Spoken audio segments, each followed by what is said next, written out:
Aloha, my name is Leinaʻala Sleightholm. I come from the Ohana Keli'ipio and Kuamo'o. I am a Kanaka and can trace my genealogical ties back to the Battle of Kuamo'o in 1819. I am a 42-year-old wife, a mother of 6 children, of which I birthed 5. I was born in Wahewa, Oahu, and moved to Pahoa, Mokuʻokeawe, in 1978 with my parents and younger sister. At the age of 5, we moved to the Wahia of Keahuolu, where my father was the caretaker. In 1988, we moved to Ka'awaloa, Konahema, where my parents remain today. I currently reside in Waikoloa, Kohalahema, Mokuʻokeawe.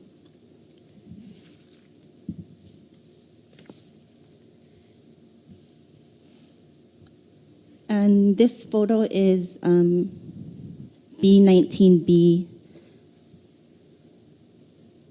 On October 7, 2014, I was moved to go to the Mauna for the purpose of protecting my mountain from the desecration of the groundbreaking ceremony for the proposed 30-meter telescope. I stood alongside my mother and dozens of other people, chanting, praying, and singing, while armed police officers approached. As I stood there chanting at the guardrail, I saw a female police officer remove a handful of zip ties from her back pocket. And I was immediately overcome with sadness so deep and profound, and one that I had never felt before, but will come to be very familiar with in the coming months. I looked at my mother with tears rolling down my cheeks and whispered, "Why does it have to come to this?" Those were the only words I could form for the emotional and spiritual sadness I was feeling at that time. As I looked around to see Kanaka from near and far standing together in love and prayer for our Mauna, regardless of the threats that stood across the street, it was that day where my entire world shifted. The Mauna called, and I answered. After that day, I came home and passed out on my living room floor for about 5 hours, and when I woke up, I went to take a shower and couldn't bring myself to wash the Mauna dirt from my hair that night. And finally did the next evening.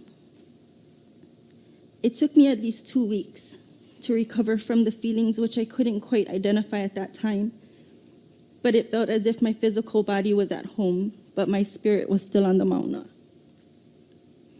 Over the course of those 2 weeks, I had heard similar experiences and feelings from other people who were there.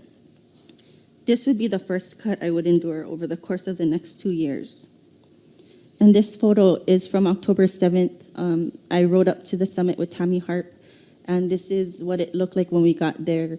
There were protectors here, and I believe this was OMKM, or the Rangers, that were blocking the road here. On the evening of March 25th, I again was guided by my kupuna to go to the Mauna, where I and a few others would hold vigil for the next 3 to 5 days, until hundreds began to arrive. During the duration of that time,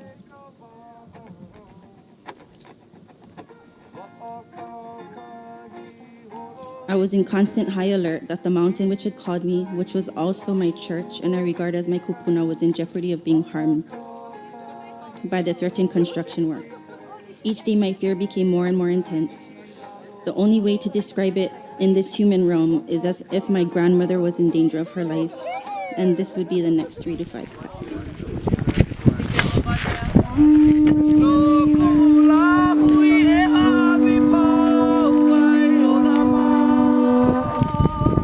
April 2nd, and made our pilgrimage to the summit, and stood arm in arm, chanting, praying as police and dole care officers began to bear down on us, ripping our arms apart from each other, while one forcefully grabbed each of our heads, pulling it to his to exchange ha against our will. I remember my arms being twisted behind my back and zip-tied. All the while, I continued to chant for the Mauna, looking at each officer's face and recognizing that so many of them were Kanaka too. Some were childhood classmates and others family friends. I couldn't process all that happened that day. and felt spiritually numb as we were driven down the mountain in the police vehicle.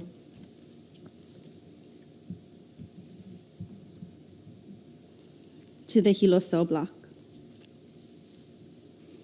What I did know is that I felt something in the very core of my being shift. This is a photo, and this is my son. He's 16, and he snuck up to the summit after we told them to stay down below. And he saw myself and my mother with all of the officers surrounding us that day. For the next 3 weeks, I would remain close to home, barely able to get myself out of the house. I felt very vulnerable, tearful, and even unable to watch videos or see pictures of the arrest without breaking down in tears, literally immobilizing me. More than a year later, there are a few videos documenting that day that I haven't seen until just recently, and my reaction is the same. And I'm jolted back to that day with my arms being ripped from my mother's and Brother Austin's. Looking into the eyes of my own people, carrying guns on their sides and hands full of zip ties, hearing the chilling cries of our people, which hauntingly replays in my mind till today, away, away, and seeing the shocked and frightened faces, many of which were dirt-streaked from tears. Cut, cut, cut, cut, cut. On the evening of September 8th, 2015, I was guided to be on the Mauna again in ceremony and to Pule for our brothers who were holding vigil for the continued protection of the Mauna. And to mahalo our akua, aumakua, kupuna, and ohana. My ceremony began at Pu'uhuluhulu before going up to Halepohaku, where myself, my hula sisters, and my mother continued in protocols of ceremony throughout the evening into the early morning hours. After taking some time to malama ourselves, we joined hands in a tight circle, and I felt my body begin to tremble from the very cellular level of my being to the top of my head down to the bottoms of my feet. It was not because I was cold, and from there I entered a different state, and I only remember seeing flashes of light, and the next thing I knew, I felt myself being yanked very forcefully, then realizing I had actually been kneeling on the ground, my arms again twisted behind my back with more force than before and zip-tied. As I stood next to the police vehicle, a chant loudly bursted forth from my na'au. E iho ana o luna e pi'i ana o lalo e hui ana na moku e ku ana kapaia.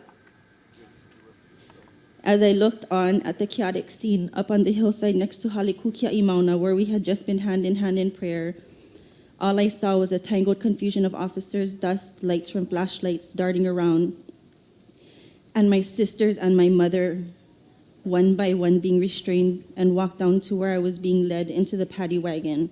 We were removed from the mountain, processed at the Hilo cell block, fingerprinted, mugshots taken, and released on bail to our awaiting families outside. I don't know how long it was, but I again felt like I did in April. I didn't want to leave the house. When and if I could even get myself out of bed, I would only go anywhere with my husband, and only to see very close friends or family. I felt like I was in a dream, walking around with my eyes open, but like I was floating, extremely tearful, on edge, and it felt like I was floating in the air with a very thin string connecting me to the ground, like a leaf aimlessly blowing in the wind. I watch in those videos my mother, the grandmother of my children, roughed up, having her arms twisted so hard her shoulder hurt, zip-tied and arrested like a criminal, while holding hands in a circle of wahine, praying. Our only weapon was ceremony. The video of our arrest plastered on the morning news. Again, we were portrayed like criminals.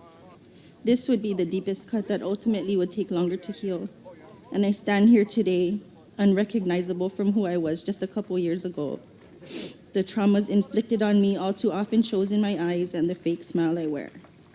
So throughout my recount of events, I end with cuts because I was urged by a close friend to read a blog that spoke of the trauma we have endured for generations, and it's likened to cuts. Much like the supporters of the proposed TMT project often say, what difference does one more telescope make? There's already so many up there, it's not like the mountain hasn't already been desecrated. One more won't make a difference. What they fail to see, like with me, each time an earth-moving machine disturbs another stone. We had 100 cuts before that are still unhealed. And this one, the last one, they say will be the final cut, which would be the finishing slice.